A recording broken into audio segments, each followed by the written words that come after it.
বোন এসেছে বলে আবার চিকেন বানিয়েছি, দেশি চিকেন।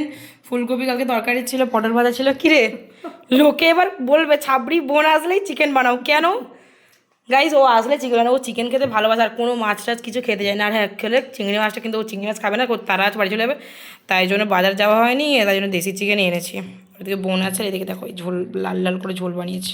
কিরে, রান্নাটা কীরকম হয়েছে? ভালো হয়েছে, কিন্তু আবছা লাগছে আমাকে। ওটা লাইট পড়েছে না, যেন খুব আবছা লাগছে, কারণ লাইট পড়েছে।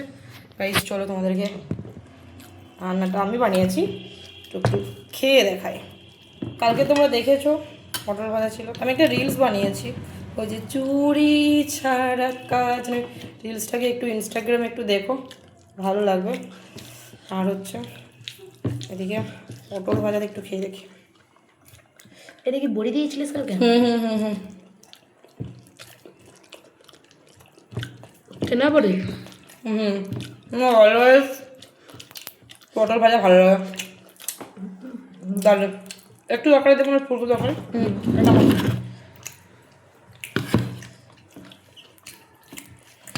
একা একা রান্না করে না খেতে ভালো লাগে না, কিন্তু বোন থাকলে বেশ খেতে ভালো লাগে।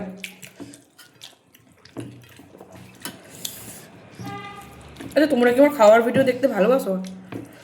আমার খাওয়ার ভিডিওকে একটু বেশি ভিউজ দেয়, বেশি। মাঝে মাঝে মনে হয় আমি কি রাক্ষসের মতন খাই, কি জানি। চলো দাদা, পরে দেখা হচ্ছে শেষটাতে, মাংস যখন খাচ্ছি বাবা। Bye bye.